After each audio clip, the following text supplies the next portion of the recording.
आपका home loan और car का ईएमआई न कम होगा और न बढ़ेगा। ऐसा इसीलिए क्योंकि भारतीय रिजर्व बैंक ने ब्याज दरों को 6.5% पर रोक दिया है। सेंट्रल बैंक ने लगातार 11वीं बार दरें नहीं बदली हैं। आखिरी बार फरवरी 2023 में ब्याज दर 0.25% बढ़ाकर 6.5% का किया गया था और अब उसे ही आगे बढ़ाया गया है। इसमें कोई बदलाव नहीं किया गया है। रिजर्व बैंक के गवर्नर शक्तिकांत दास ने शुक्रवार को मॉनेटरी पॉलिसी कमेटी यानी एमपीएस की मीटिंग में लिए गए फैसलों की जानकारी दी है। ये मीटिंग हर 2 महीने में होती है, आपकी जानकारी के लिए बता दें। आरबीआई ने महंगाई बढ़ने की आशंका भी जताई है, जिससे इकोनॉमिक ग्रोथ पर नेगेटिव असर पड़ सकता है। इसीलिए अगले फाइनेंशियल ईयर में जीडीपी ग्रोथ अनुमानन 7.2% से घटाकर 6.6% कर दिया गया है। आगे एमपीसी की बैठक के बाद गवर्नर ने कहा कि आम आदमी को महंगाई से राहत दिलाना हमारी प्राथमिकता है, यही हमारी प्रायोरिटी है, लेकिन देश की ग्रोथ रेट भी बहुत जरूरी है। लिहाजा एमपीसी ने अपने नजरिए को अब न्यूट्रल बना लिया है, जिसका मतलब ये है कि जैसा आगे माहौल होगा उसी के हिसाब से रेपो रेट या फिर बैंकों के लोन के रेट में कटौती या फिर कोई भी बदलाव किया जाएगा। गवर्नर ने चिंता जताई है कि तीसरी तिमाही में भी महंगाई से कोई राहत मिलती नहीं दिख रही है। चौथी तिमाही से ही जाकर इसमें कुछ नरमी आएगी। अगर बदलाव होने होंगे तो वो तभी आएंगे। चलिए अब बात करते हैं कि मॉनेटरी पॉलिसी मीटिंग में आम आदमी को क्या मिला है। सबसे पहला, जिन ग्राहकों ने लोन लिया है उनकी बात करते हैं। आरबीआई ने ब्याज दरों को 6.5% पर जस का तस ही रखा है। इसमें कोई बदलाव नहीं किए हैं, यानी लोन महंगे नहीं होंगे और मौजूदा लोन की ईएमआई भी नहीं बढ़ेगी, यानी वो वैसा ही रहेगा।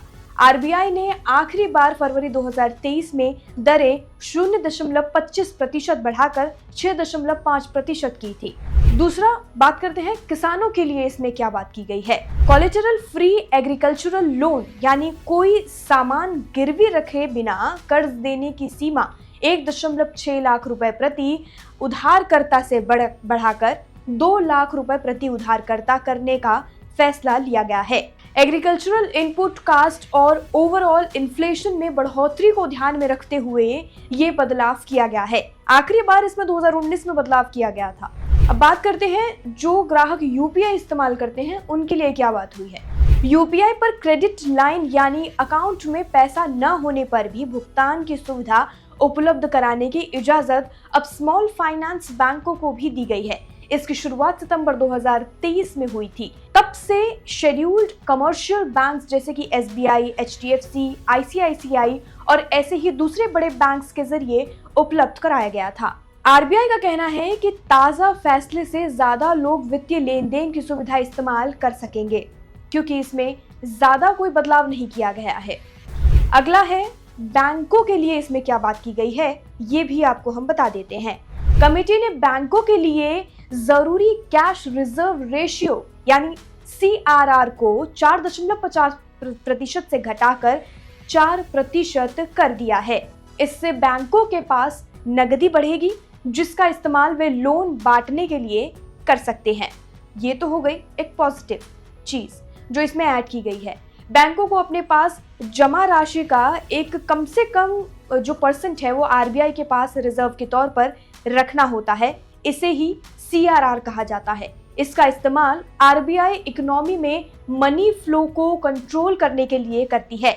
इससे लिक्विडिटी यानी बाजार में नकदी की उपलब्धता यानी जो कैश का जो फ्लो होता है ये बना रहता है।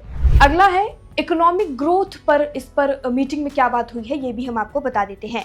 आरबीआई गवर्नर ने देश की अर्थव्यवस्था के बेहतर रहने की उम्मीद इस बार जताई है, लेकिन कुछ चुनौतियों का जिक्र भी किया है जो इस पर असर डाल सकती है। खरीफ की अच्छी पैदावार, बांधों में सिंचाई के लिए पर्याप्त पानी से एग्रीकल्चरल ग्रोथ को सपोर्ट मिला है। खनन और बिजली के भी सामान्य होने की उम्मीद जताई जा रही है। वहीं इंडस्ट्रियल एक्टिविटी की बात करें तो वो भी सामान्य होने से इकोनॉमिक ग्रोथ के पिछली तिमाही के निचले स्तर से उभरने की उम्मीद जताई है। रिजर्व बैंक के गवर्नर ने यह भी कहा है कि जियोपॉलिटिक्स में बनी चुनौतियां सभी देशों के सामने एक बड़ा मुद्दा बनी हुई हैं। इसके अलावा महंगाई के ताजा आंकड़े और दूसरी तिमाही में जीडीपी ग्रोथ रेट कम रहने की एक चिंता जो है वो बड़ी वजह है। वहीं ब्याज दरों के बदलाव की हिस्ट्री की बात करें तो रिजर्व बैंक ऑफ इंडिया यानी आरबीआई ने कोरोना के दौरान यानी 27 मार्च 2020 से लेकर 9 अक्टूबर 2020 को 2 बार ब्याज दरों में 0.40% की कटौती की। इसके बाद अगली 10 मीटिंग्स में सेंट्रल बैंक ने 5 बार ब्याज दरों में बढ़ोतरी की, 4 बार कोई बदलाव नहीं किया और एक बार अगस्त 2022 में 0.50% की कटौती की। कोविड से पहले 6 फरवरी 2020 को रेपो रेट 5.15% पर था। ये खबर यही समाप्त हुई। अपना जो ओपिनियन है इस खबर को लेकर वो कमेंट सेक्शन में लिखकर हमें जरूर बताएं। बाकी देश दुनिया से जुड़ी सभी खबरों के लिए देखते रहिए लोकमत हिंदी।